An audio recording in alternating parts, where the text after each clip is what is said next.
स्वागत है आप सभी लोगों का हमारे YouTube चैनल जिसका नाम है स्माइल मेकर। तो ज़्यादा समय न लेते हुए आइए टॉपिक को स्टार्ट करते हैं। आज का सबसे पहला टॉपिक जो होगा वो भारत का इतिहास होगा। भारत का इतिहास किन कालखंडों में विभाजित है, वो इतिहास को पढ़ने की आवश्यकता क्यों और इतिहास एक्चुअल में है क्या, ये सारी चीज़ हम लोग डिस्कस करेंगे। और मेरा सभी से अनुरोध है कि आप ज़्यादा से ज़्यादा संख्या में चैनल से जुड़े ताकि आपको लगातार क्लासेस मिलती रहें, जिससे आपके बेहतर भविष्य का निर्माण हो सके। आइए स्टार्ट करते हैं। What is history? इतिहास क्या है? इतिहास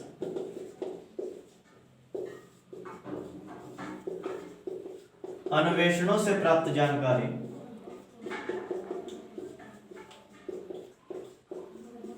जिससे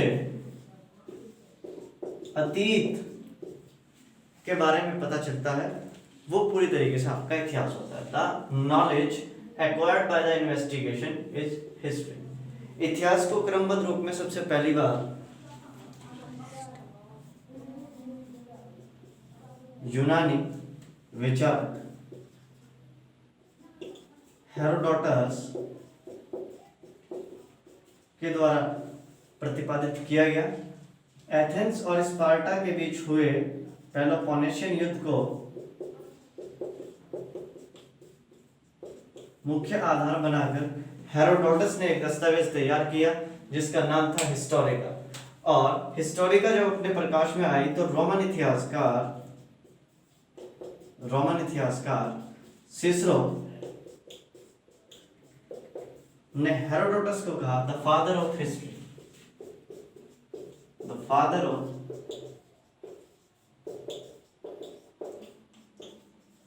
history, the father of history. तो सिसरो रोमन इतिहासकार ने सबसे पहली बार कहा कि जो इतिहास के पिता हैं वो हमारे हेरोडोटस होंगे। अगर सवाल ये आए कि वो is the father of history तो आपका आंसर होगा हेरोडोटस। लेकिन अगर सवाल ये आए कि किसने हेरोडोटस को इतिहास का पिता कहा तो वो आपका आंसर होगा रोमन इतिहासकार सिसरो। ठीक, किस युद्ध को आधार बनाकर हेरोडोटस ने अपनी पुस्तिका हिस्टोरिका का निर्माण किया? तो आपका आंसर होगा पेलोपोनेशियन युद्ध। तो ये कुछ इस तरीके से एक बेसिक इंट्रोडक्शन है कि इतिहास है क्या, अन्वेषणों से प्राप्त जानकारी, या आप कहें कि the unending dialogue between past and present, अतीत और वर्तमान के बीच वो संवाद जो पूरी तरीके से न केवल अतीत का अध्ययन करता है बल्कि वर्तमान में जो सारी की सारी चीजें हम आत्मसात करके खड़े हैं अतीत से, उनकी जानकारी भी जो है आपको इतिहास से मिलती है। इसी क्रम में आगे बढ़ते हुए आइए इसका क्लासिफिकेशन करते हैं कि इतिहास को कितने वर्गों में विभाजित किया गया और किन किन टॉपिक्स को प्राचीन भारत, मध्यकालीन भारत और आधुनिक भारत में रखा जाता है। तो मुख्यतः संपूर्ण इतिहास को जो है वो 3 कालखंडों में विभाजित कर दिया गया। नंबर 1 है प्राक इतिहास, नंबर 2 है आद्य इतिहास और नंबर 3 है ऐतिहासिक काल।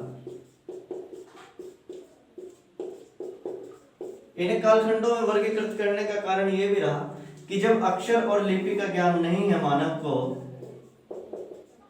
उस कालखंड को कह दिया गया प्राक इतिहास।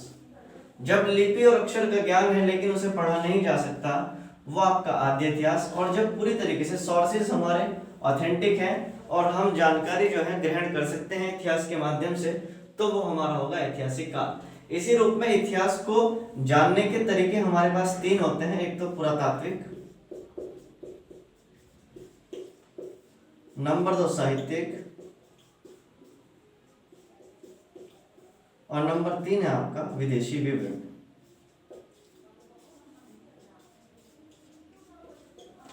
पुरातात्विक स्रोतों के अंतर्गत जो चीजें खुदाई के दौरान प्राप्त हुई हैं, चाहे वो आपके सिक्के हों, चाहे वो आपकी मूर्तियां हों, चाहे वो आपके अभिलेख हों, या किसी भी प्रकार से वो सारी की सारी चीजें जो खुदाई के दौरान प्राप्त होती हैं, उसे कहते हैं पुरातात्विक स्रोत। नंबर 2 साहित्यिक स्रोत, जितना भी लिखा गया है वो सारा का सारा।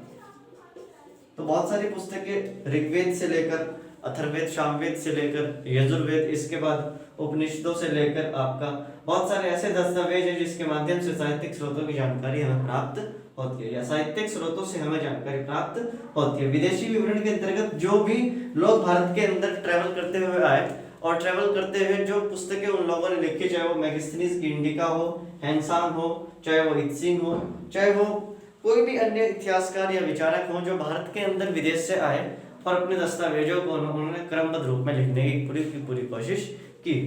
तो ये 3 प्रकार से इतिहास का वर्गीकरण, प्राक इतिहास, आद्य इतिहास और एक ऐतिहासिक काल। आप बात करते हैं कि ये किन किन टाइम जोन्स में विभाजित है। आपका बात करते हैं किन टाइम जोन्स में विभाजित है। तो एक तो होता है हमारे पास ईस्वी और एक होता है ईसा पूर्व।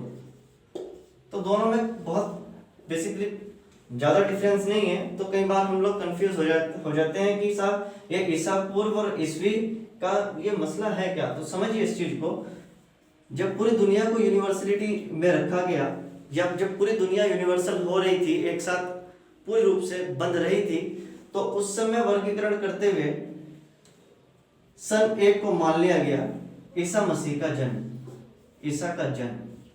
और आज हम खड़े हैं 2021 में। तो यहां से 100 साल, यहां से 1000 साल, यहां से 2000 साल, जैसे ये क्रम बढ़ेगा तो ये सारा का सारा आपका एडी होगा, यानी कि ईस्वी होगा। और एडी का शाब्दिक अर्थ होता है एनो डोमिनी। एनो डोमिनी का मतलब होता है प्रकाश का युग। जैसे कोई घटना घटित हुई तो ये ईसा मसीह के जन्म के 100 साल बाद घटित हुई है, ये 1000 साल बाद घटित हुई है, ये 2000 साल बाद घटित हुई है। अब जो कोविड महामारी है वो 2021 साल बाद अस्तित्व में है, जब ईसा मसीह जन्म ले चुके थे। ऐसे जब हम पीछे जाएंगे तो ईसा मसीह के जन्म से 100 साल पहले, ईसा मसीह के जन्म से 1000 साल पहले, ईसा मसीह के जन्म से आपका 2000 साल पहले, और ईसा मसीह के जन्म से 3000 साल पहले, एंड सो ऑन। तो यहां से यहां तक की सारी घटनाएं हो जाएंगी आपकी बिफोर क्राइस्ट, बिफोर क्राइस्ट, और इसे हम बोल देंगे बीसी, यानी कि ईसा पूर्व। तो ईसा के जन्म के बाद की सारी घटनाएं आपकी ईस्वी, और ईसा से जन्म से पूर्व सारी की सारी घटनाएं आपकी जो है बिफोर क्राइस्ट। आज के कॉमन युग में इसे बोला जाता है एडी को। अब जो नया ट्रेंड आया है मार्केट के अंदर, अब इसे बोला जाता है कॉमन इरा, सीई, और इसे बोला जाता है बिफोर कॉमन इरा।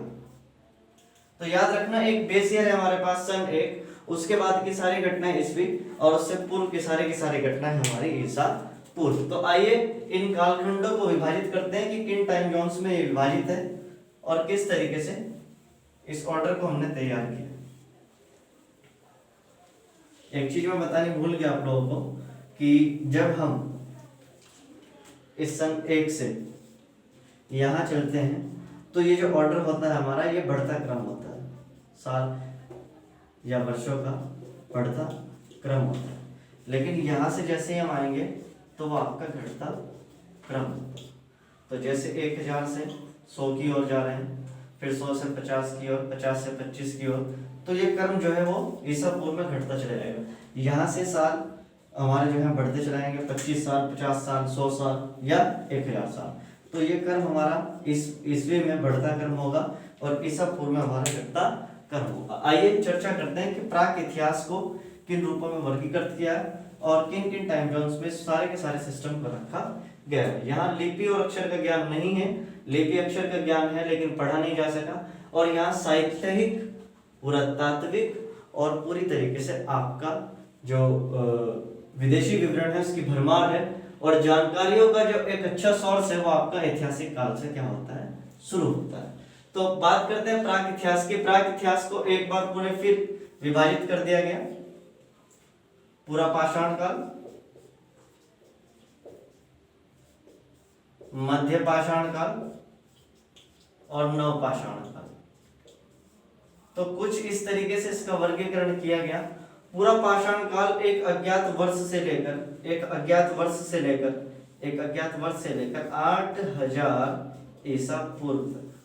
फिर मध्य पाषाण काल की बात करें तो 8000 से 4000 ईसा पूर्व, फिर 4000 से 2500 ईसा पूर्व। इसी के बाद आद्य इतिहास शुरू होगा और यहीं से हम लोग पढ़ेंगे इंडस वैली सिविलाइजेशन को, जो जाएगी आपकी 2500 ईसा पूर्व से 1750 ईसा पूर्व। तो सारा का सारा घटनाक्रम कुछ इस तरीके का होगा कि 2500 ईसा पूर्व से 1750 ईसा पूर्व तक आपका चला गया इंडस वैली सिविलाइजेशन। उसी के बाद जो अन्य टॉपिक हम पढ़ेंगे यहाँ वैदिक सभ्यता, तो वो चली जाएगी 1500 ईसा पूर्व से 600 ईसा पूर्व। 600 ईसा पूर्व से लेकर 1947 एडी ईस्वी तक सारा घटनाक्रम जो होगा वो आपका ऐतिहासिक काल में होगा। संपूर्ण भारत का जो इतिहास है अगर उसे हम यहाँ विभाजित करें तो 3 टाइम जोन्स में यह विभाजित होगा, प्राचीन, मध्यकालीन और आधुनिक। तो कुछ इस तरीके से वर्गीकरण इतिहास का कि पूरा पाषाण काल, मध्य पाषाण काल, नवपाषाण काल, आद्य इतिहास में हमारा इंडस वैली सिविलाइजेशन और वैदिक सभ्यता।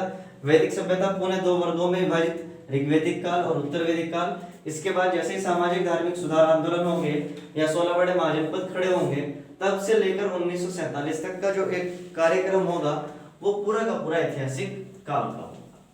तो अब डिस्कस करते हैं कि पेपर के पॉइंट ऑफ व्यू से सवाल कहां से पूछे जाते हैं और भारत के इतिहास का वर्गीकरण किन रूपों में किया गया।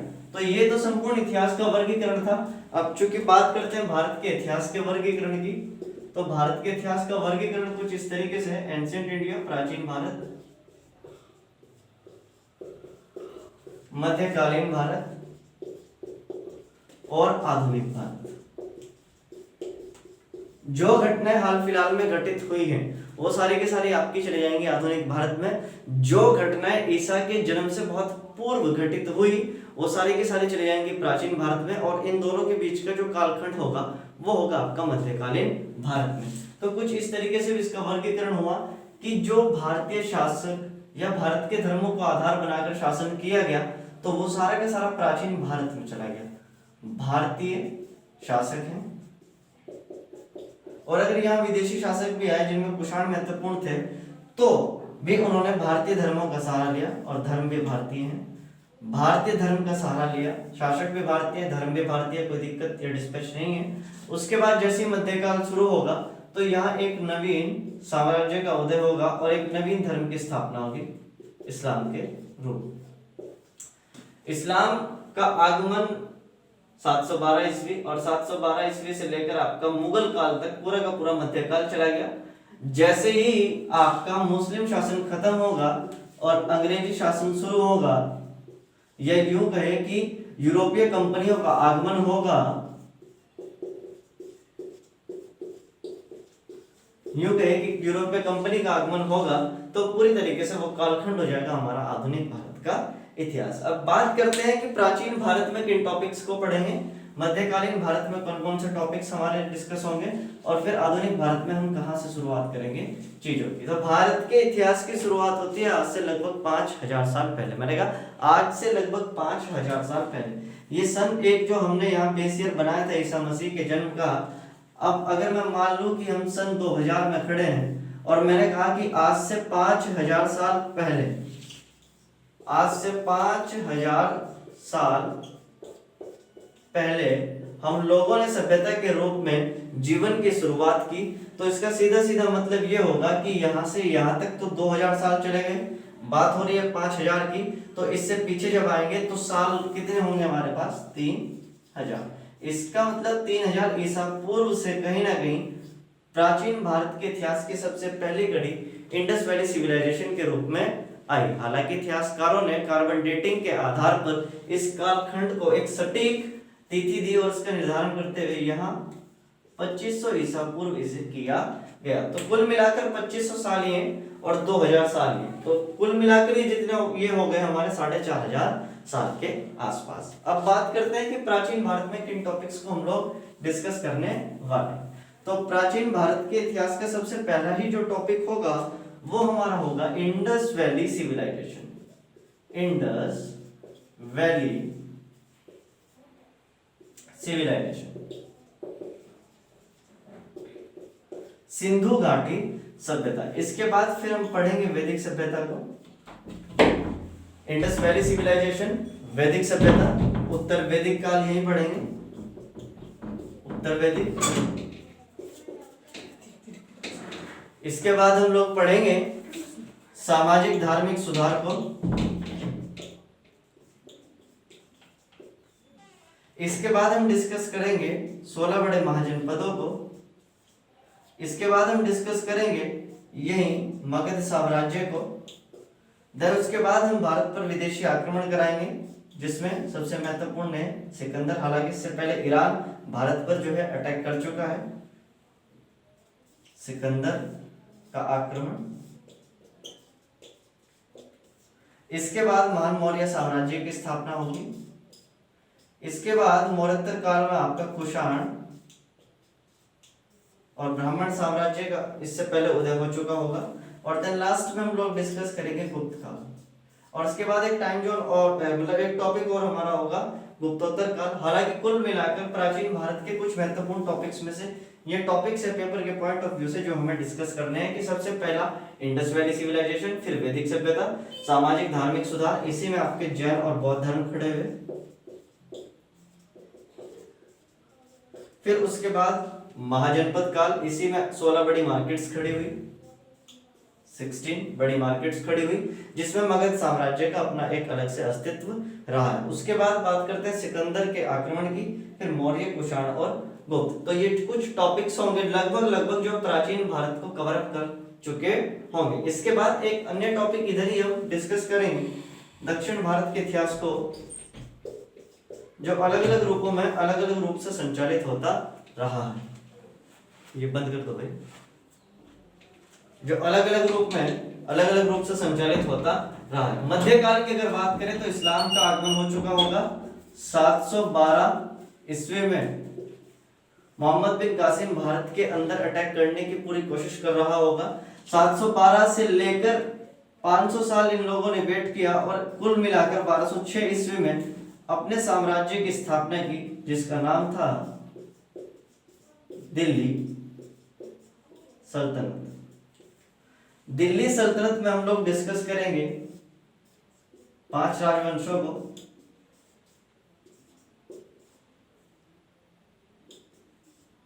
जिसमें गुलाम वंश, खिलजी वंश, तुगलक वंश, सैयद वंश और लोदी वंश। ठीक है, तो गौरी को तुर्कों से लव। आप ट्रिक से याद रख सकते हैं, but history is just not all about tricks and facts only.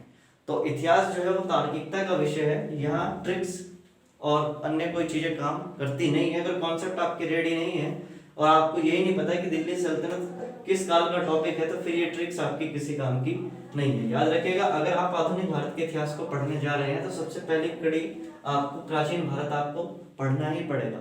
मतलब हम क्या करते हैं, पेपर के पॉइंट ऑफ व्यू से सिर्फ आधुनिक भारत को पढ़कर अपने 4-5 क्वेश्चन को हल करके सिलेक्शन तो ले लेते हैं, लेकिन कहीं ना कहीं शिक्षा के जो शिक्षा का एक मैच्योरिटी होगी उसमें कहीं ना कहीं एक चीज जो आ जाएगी वो होगी अज्ञानता। और अज्ञानता आपको उस पोस्ट के लिए फिर कहीं ना कहीं खारिज कर देगी कि भैया आप इसके लायक हो ही नहीं। तो समझिए कि अगर आपको किसी चीज की छत बनानी है तो सबसे पहले उसकी नींव रखनी होगी, फिर पिलर खड़े करने होंगे, तब जाकर उसकी छत आपको बनानी होगी। तो इसे इस रूप में समझिए कि 1206 में, यानी कि कुल मिलाकर इस्लाम का आगमन 712 ईस्वी में और 1206 एक लंबे शासन काल या एक लंबे टाइम पीरियड के बाद 500 साल के बाद लगभग 1206 में दिल्ली सल्तनत की स्थापना हुई। 5 राजवंशों ने यहाँ शासन किया।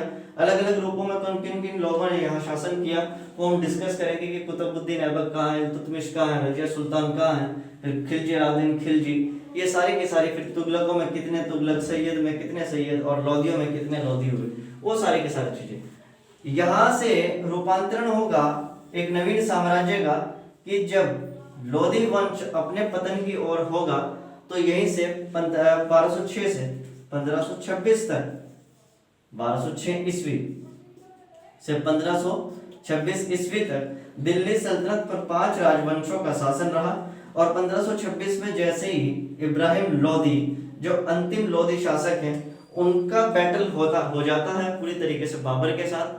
तो बाबर क्या करेगा, 1526 में अपने साम्राज्य की नींव रखेगा जिसका नाम होगा मुगल साम्राज्य। तो अब बात करते हैं कि यहाँ तो दिल्ली सल्तनत में 5 राजवंशों ने शासन किया, यहाँ मुगल साम्राज्य में एक ही राजवंश के कई लोगों ने शासन किया, और 1526 से लेकर 1707 तक प्रबल रूप से, और 1707 से लेकर 1857 तक आंशिक रूप से। यानी कि भारत के अंदर जो मुगल रहे वो 1857 तक रहे। बहादुर शाह जफर द्वितीय जो थे वो अंतिम थे, लेकिन जो प्रबल थे वो केवल और केवल 1526 से 1707 रहे। कुल मिलाकर 6 लोग। तो भारत है आज जापान से आगे। दैट मींस कि बाबर, हुमायूं, अकबर, जहांगीर, शाहजहां और औरंगजेब। औरंगजेब की जैसे मृत्यु होगी 1707 में, अब पूरी तरीके से मुगल साम्राज्य का पतन। मुगल साम्राज्य के पतन होने का मतलब ये हुआ कि पूरी तरीके से सेंटर की सत्ता कमजोर और भारत में नवीन साम्राज्य का उदय होगा। नवीन साम्राज्य का उदय होने के कारण भारत के अंदर जो यूरोपीय कंपनियां प्रवेश कर चुकी है वो उसका लाभ उठाकर अपने साम्राज्य को स्थापित करने की कोशिश करेंगी। अगले ही 50 साल में होगा ये कि अंग्रेज पूरी तरीके से अब पक्ष और विपक्ष के रूप में एक युद्ध नीति तैयार करके हमारे सामने उठ खड़े होंगे। अगर इसमें 1707 में हम 50 साल ऐड करते हैं, इस 1707 में 50 साल ऐड करते हैं तो ये तिथि हमारी जाती है 1757 तक, जो था बैटल ऑफ प्लासी का युद्ध। तो इसी प्लासी के युद्ध से एक चाबी, एक की मिल गई आधुनिक भारत में शासन करने की अंग्रेजों को, जो पूरी तरीके से दरवाजे खोलती है 1764 में। तो बैटल ऑफ प्लासी 1757 और बैटल ऑफ बक्सर 1764। अब ये देखिए कि 1757 में ये लोग पूरी तरीके से भारत की राजनीति में प्रवेश कर गए हैं, मतलब कुल मिलाकर भारत की राजनीति में प्रवेश कर चुके हैं। और इसमें अगर 100 साल जोड़ देते हैं तो ये तिथि हो जाती है 1857 तक। तो ईस्ट इंडिया कंपनी ने 1757 से लेकर 1857 तक भारत पर शासन किया, और इन 100 सालों में जितना सामाजिक, आर्थिक, राजनीतिक शोषण हो सकता था कंपनी के द्वारा वो भरपूर तरीके से किया गया। इस शोषण से निजात दिलाने के लिए जब एकजुट होकर समाज संगठित हुआ और अब लड़ने पर ये पूरी तरीके से आतुर हुआ, तो यहीं से पढ़ेंगे विद्रोह, और उस विद्रोह का नाम होगा 1857 का विद्रोह। विद्रोह के उपरांत अंग्रेज जीत तो गए, लेकिन कहीं ना कहीं शासन की एक नींव और सत्ता की एक प्रणाली का रूपांतरण हुआ। यानी कि 1757 से 1857 तक ईस्ट इंडिया एक कंपनी ने शासन किया है, ब्रिटेन गवर्नमेंट ने नहीं किया है। ब्रिटेन गवर्नमेंट की अनुमति से इन लोगों ने शासन किया है। तो ब्रिटेन गवर्नमेंट का अस्तित्व 1857 के बाद आएगा। तो ये डेट चली जाएगी आपके 1858। तो 1858 से 1947 तक ब्रिटेन गवर्नमेंट ने शासन किया। 1757 से 1857 तक शासन की बागडोर रही ईस्ट इंडिया कंपनी के हाथों। तो ये समझ ले कि जियो कोई कंपनी है भारत में वर्तमान रूप में, और जियो ने क्या कर लिया, खुद की सरकार को स्थापित कर लिया। ठीक है, तो जियो की खुद की सरकार स्थापित हो गई और 100 साल उसने शासन भी कर लिया। उसके बाद ये हुआ कि तख्ता पलट हुआ। जियो ने जिन लोगों से अनुमति ली थी शासन का व्यापार करने की, अब वो लोग पूरी तरीके से एक्टिव हो गए। उन्होंने कहा कि भैया अब अपना तामझाम बोले बिस्तरा उठाओ और भैया निकल लो। तो यही निकालोपन जो था वो 1857 के बाद पूरी तरीके से अस्तित्व में आया, और ब्रिटेन गवर्नमेंट 1858 में एक्टिव होकर 1947 तक शासन करती चली गई। अंग्रेजों ने भारत के अंदर 2 रूपों में शासन किया है, एक ईस्ट इंडिया कंपनी के रूप में और एक ब्रिटेन गवर्नमेंट के रूप में। तो कुछ इस तरीके का इतिहास आपका इंडस वैली से लेकर 1857 और 1858 से लेकर 1947 तक चला जाता है कि कुछ लोग एक जन समुदाय के रूप में कुछ नदियों के आसपास एकत्रित हुए। उन नदियों के आसपास से उन लोगों ने तीव्र नगरीकरण करते हुए आसपास पेड़ पौधों की कटाई कर दी, जिससे बाढ़, भूकंप जैसी समस्याएं उत्पन्न हुई और सभ्यता का विखंडन हुआ। उसके तुरंत बाद एक सभ्यता प्रकाश में आई जिसका नाम था वैदिक सभ्यता। वैदिक सभ्यता ने समाज का वर्गीकरण कुछ इस रूप में कर दिया कि कुछ चीजों को क्या कहें कि एक जो पद्धति है आरक्षण, मतलब समझिए कि चीजों को रिजर्व करते हुए लोगों ने अपने अपने हाथ में उन चीजों को रख लिया कि शासन की बागडोर किसी और के हाथ में दे दी, व्यापार की बागडोर किसी और के हाथ में दे दी, सेवा की बागडोर किसी और के हाथ में दे दी, और समाज को शिक्षित करने की बागडोर किसी और के हाथ में दे दी। तो अब यहाँ जाहिर सी बात है कि समाज का जब वर्गीकरण हुआ तो समाज में एक चीज स्थापित हुई जो पूरी तरीके से असमान था। इसी असमानता को दूर करने के लिए समाज और धर्म दोनों में सुधार की आवश्यकता पड़ी, और समाज और धर्म ने इस असमानता के अ को हटाकर समानता को स्थापित करते हुए सोसाइटी को एक बार पुनः उसी रूप में लाकर खड़ा कर दिया जो इंडस वैली में खड़ी थी। नगरीकृत सभ्यता, ग्रामीण सभ्यता, सामाजिक धार्मिक सुधार आंदोलन होने के बाद जैसे जैन और बौद्ध धर्म के सिद्धांत प्रतिपादित हुए और उन सिद्धांतों में अहिंसा का भाव उत्पन्न हुआ, तो पूरी तरीके से सोसाइटी फिर इंडस वैली के रूप में 16 बड़ी मार्केट्स को लेकर खड़ी हो गई, जिसका नाम था 16 बड़े महाजनपद। इनमें अपनी सर्वोच्च स्थिति के कारण जो है मगध एक अकेला ऐसा साम्राज्य है जिसे पूरा का पूरा सुरक्षा कवच मिलता है सारी ओर से। तो अगर आप भारत के मैप को देखने जा रहे हैं तो वो कुछ इस तरीके का होगा।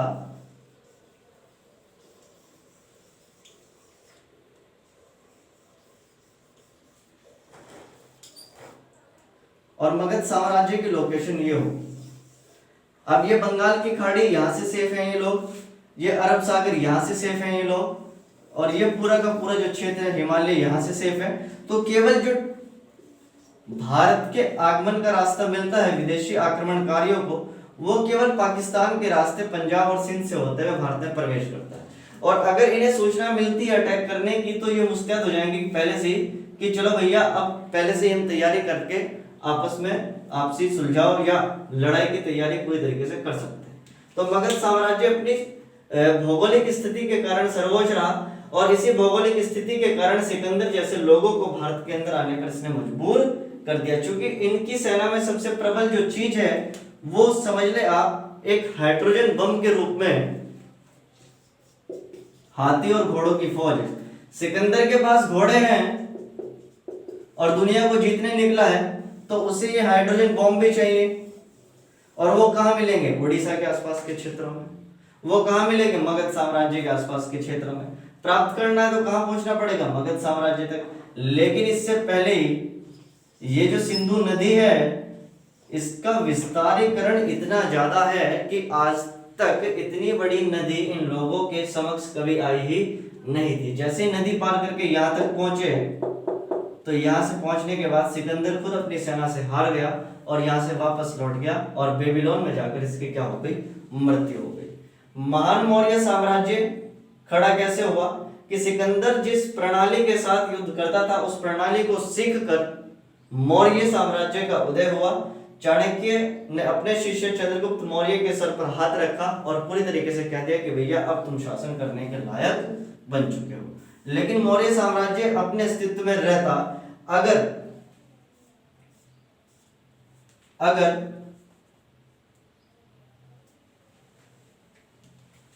एक शब्द मैं भूल गया, चलो मैं याद कर लूं। हाँ, मौर्य साम्राज्य अपने अस्तित्व में रहता अगर पूरी तरीके से मौर्य साम्राज्य बौद्ध धर्म का सहारा ना लेता।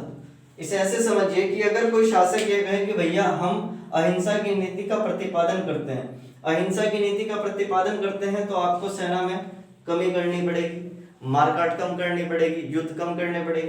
अब युद्ध अगर कम होंगे, आज हमारी वर्तमान भारत सरकार ये कहते हैं कि भैया हम अपनी जल थल वायु सेना को वापस बुला रहे हैं, तो चाइना जो अभी तक यहाँ तक कब्जा करके बैठा है, चाइना जो यहाँ तक कब्जा करके बैठा है, तो चाइना क्यों पूरे भारत में कब्जा नहीं करेगा? तो मतलब हमने क्या कर दिया कि पूरी तरीके से दूसरी मतलब अपनी सत्ता को दूसरे हाथों में हम खुद ही देने जा रहे हैं।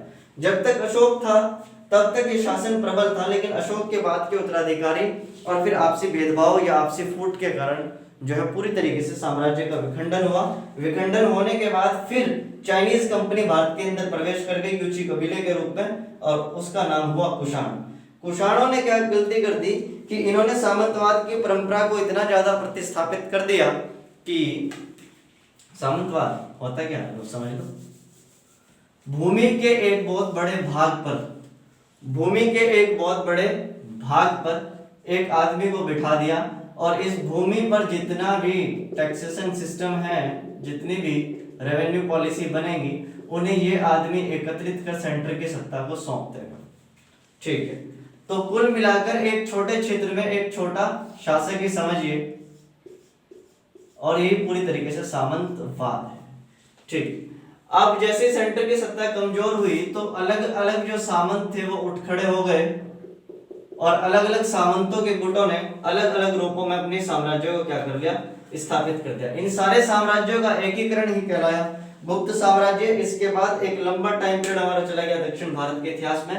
उसके बाद पुनः जब 712 ईस्वी, एक लंबे समय के बाद 712 ईस्वी में, क्योंकि इस्लाम का आगमन हो चुका होगा, इस्लाम के आगमन के पूर्व फिर वो आपकी दिल्ली सल्तनत और 5 राजवंश, और उन 5 राजवंशों के पतन के बाद मुगल साम्राज्य, और मुगल साम्राज्य के पतन के बाद ईस्ट इंडिया कंपनी 1707 से लेकर 1757, और 1757 से 1857, 1858 से लेकर 1947 तक का जो इतिहास होगा वो संपूर्ण आधुनिक भारत का क्या होगा, इतिहास था। तो ये संपूर्ण एक ओवरव्यू था इतिहास का कि चीजें कुछ इस तरीके से घटित हुई हैं। तो मतलब ये याद रखिएगा कि प्राचीन भारत के टॉपिक्स क्या हैं और उनमें किस तरीके से एक लिंक है जो जुड़ता हुआ चला जाता है। तो जब नेक्स्ट टॉपिक होगा हम पर्टिकुलर एक टॉपिक की चर्चा करेंगे जो होगा आपका इंडस वैली सिविलाइजेशन। यहाँ मैं आपको पूरी तरीके से प्राचीन भारत के इतिहास से ही शुरू करूंगा पढ़ाना, क्योंकि अगर बेस आपको मजबूत हुआ तो 1947 जब स्वतंत्रता प्राप्ति होगी तो आपको पता चलना चाहिए कि ये समानता, स्वतंत्रता, ये बंधुत्व, ये आर्टिकल 15 या आर्टिकल 14 एक्चुअल में रखे क्यों गए। ठीक है, तो हमारी जो पॉलिटी का निर्माण भी होगा वो प्राचीन भारत से लेकर आधुनिक भारत के सारे घटनाक्रम के बीच होगा कि भैया ये आर्टिकल 16 है क्या, आर्टिकल 17 क्या है, आर्टिकल 18 क्यों, आर्टिकल 21 क्यों। ठीक है, क्योंकि बलबन जैसे शासक थे तो दरबार में हंसना भी मनाया, तो गर्दन आपके उड़ा के फाटक पे लटका देंगे वो लोग। समझिए इस चीज कि फिर ये सारी की सारी चीजें जो है हमारे सारे के सारे विषय का निर्माण करेंगे, ना केवल पॉलिटी। इसके बाद हम लोग जानेंगे कि किस तरीके से उत्पादन प्रणाली ना केवल उत्पादन प्रणाली बल्कि यहीं से हमें पता चलेगा कि इकोनॉमी को किस तरीके से जोड़कर पढ़ा जाता है भारत के इतिहास के अंदर। अगर जलवायु परिवर्तन ना होता तो कभी भी इंडस वैली सिविलाइजेशन का खात्मा ना होता है। जलवायु में परिवर्तन हुआ, कृषि व्यवस्था जो है वो उलट पलट हो गई तो भैया महामारी जैसी समस्या उत्पन्न हो गई। तो अब ये जलवायु परिवर्तन जो शब्द है ये आपका जियोग्राफी का शब्द है। तो यहाँ हिस्ट्री में पॉलिटी और इसी हिस्ट्री से ज्योग्राफी और इसी हिस्ट्री से इकोनॉमी का भी निर्माण होता है। इतिहास का आकलन जिस पद्धति के द्वारा किया जाता है वो कार्बन के समस्थानिक C14 से। तो अगर कार्बन का समस्थानिक है C14 तो मतलब अब ये बताओ कि साइंस भी अछूता कहाँ रहा है इतिहास से, क्योंकि आज जो तकनीक लेकर आप घूम रहे हैं 2021 में, अगले 100 साल बाद तो ये भी इतिहास होगा ना। तो हमने क्या मान लिया कि साइंस कोई अलग विषय नहीं, ऐसा नहीं है, या हिस्ट्री कोई अलग विषय। विषय तो एक्चुअल में आप हैं और विषय के जन्मदाता भी आप ही हैं। आप उस विषय को किस रूप में पढ़ रहे हैं, बस फर्क इस बात से पड़ता है। तो मेरा अनुरोध यही है कि सिलेक्शन लें, आगे बढ़ें और चीजों को कॉन्सेप्ट के हिसाब से पढ़ें। स्माइल मेकर और टीम बढ़ते कदम एनजीओ पिछले 2013 से जो है वो सामाजिक और आर्थिक रूप से पिछड़े बच्चों को बिल्कुल निःशुल्क शिक्षा देती है, ऑफलाइन भी और अब ऑनलाइन भी हम लोगों को आना पड़ा, क्योंकि बच्चों की डिमांड ये थी कि सर फैक्चुअल डाटा या फैक्चुअल कंटेंट तो हमारे पास बहुत है, लेकिन समझाने के तौर पर कोई कंटेंट ऐसा होना चाहिए कि आपसे दूर रहकर भी हम लोग आपके टच में रहें। तो बस ये प्यार बरकरार रखना मेरे प्यारे दोस्तों। तब तक के लिए शुक्रिया, जय हिंद। कल मुलाकात करते हैं, इंडस वैली सिविलाइजेशन को पढ़ेंगे। बहुत बहुत शुक्रिया।